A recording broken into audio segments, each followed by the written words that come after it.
आज हम कक्षा 12वीं विषय अर्थशास्त्र अध्याय 17 मुद्रा पढ़ेंगे ना। मुद्रा, अभिप्राय, उद्भव और कार्य पढ़ेंगे। ठीक है, इस अध्याय को हम आगे से पढ़ेंगे।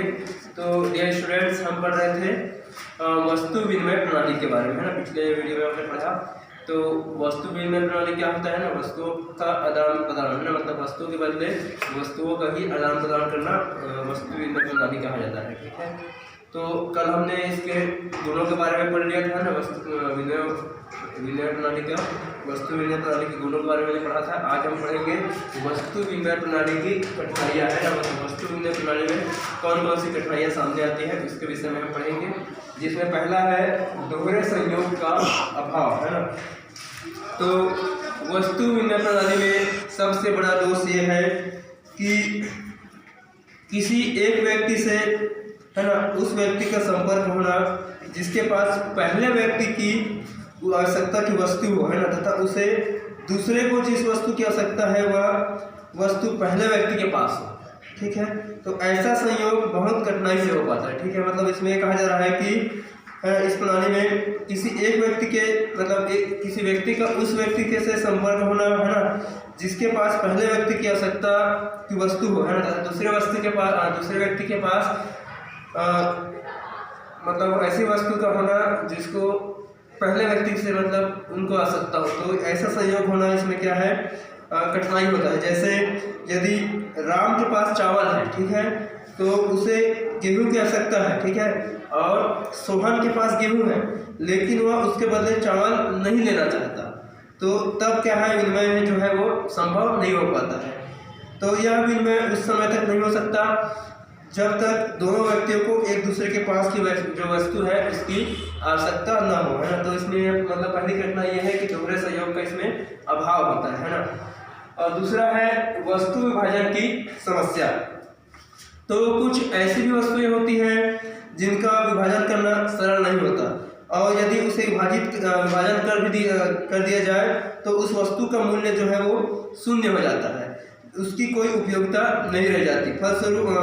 फलस्वरूप, है ना, उदाहरण स्वरूप मानते हैं कि राजू के पास बकरी है, ठीक है, उसके बदले चावल, दाल, कपड़ा आदि की आवश्यकता है। तो सबसे पहले तो उसे ऐसे व्यक्ति की खोज करना पड़ेगा जिसके पास चावल, दाल, कपड़ा तीनों वस्तुएं हैं, और वह व्यक्ति उसके बदले में बकरी लेने के लिए तैयार हो जाएगा। तो उसके सामने एक कठिन समस्या होती है। ठीक है, तीसरा है धन के संचय का अभाव। तो वस्तु विनिमय प्रणाली में वस्तुओं का ही आदान प्रदान होता है। वस्तुओं के द्वारा आदान प्रदान कर व्यक्ति अपनी आवश्यकताओं की संतुष्टि करते हैं, है ना। तो वस्तु विनिमय प्रणाली में धन के संचय का अभाव पाया जाता है। ठीक है, तो ये तीसरी कठिनाई है। चौथा है मूल्य मापन की समस्या। तो वस्तु विनिमय प्रणाली में सर्वमान्य मूल्य मापक का अभाव पाया जाता है। बाजार में ऐसी कोई वस्तु प्रचलित नहीं होती जिसके द्वारा अन्य वस्तुओं के मूल्य का मूल्यांकन किया जाए, जिसके आधार पर वस्तु का क्रय विक्रय या आदान प्रदान किया जा सके। सर्वमान्य मूलक मापक के अभाव में यह निश्चित नहीं किया जा सकता कि किस वस्तु के बदले में कितनी वस्तु की मात्रा ली जाए और दी जाए। जैसे यदि किसी को चावल की आवश्यकता है तथा उसके पास गेहूं है ना, तब यह निश्चित करना कठिन है कि कितने चावल के बदले वह कितने गेहूं देगा।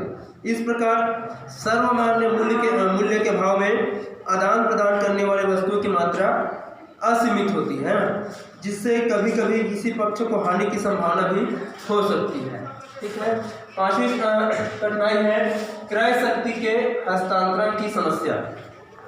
तो वस्तु विनिमय प्रणाली के अंतर्गत व्यक्ति को अपनी क्रय शक्ति के हस्तांतरण अथवा एक स्थान से दूसरे स्थान ले जाने में अत्यधिक असुविधा और कठिनाई का सामना करना पड़ता है। जैसे यदि किसी व्यक्ति को एक स्थान से दूसरे स्थान पर अपनी संपत्ति, मकान, जमीन आदि को ले जाना हो तो ये असंभव होता है ना।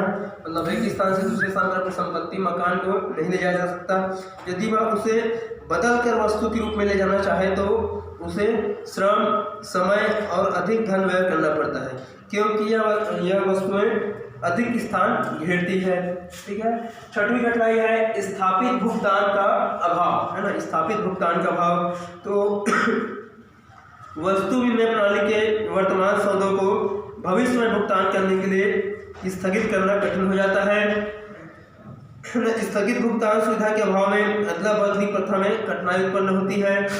तो वस्तु विनिमय की कठिनाई के कारण एक ऐसे विनिमय साधन की तलाश की जाने लगी जिससे वस्तु विनिमय प्रणाली के दोषों को दूर किया जा सके। तो इसी के प्रयास में मुद्रा विनिमय प्रणाली का जन्म हुआ, है ना। तो ये रहा वस्तु विनिमय प्रणाली की कठिनाइयाँ, है ना। तो ठीक है डियर स्टूडेंट, आज का अध्याय में समाप्त करते हैं। आगे का अध्याय हम आपको अगले वीडियो में पढ़ाएंगे। Thank you.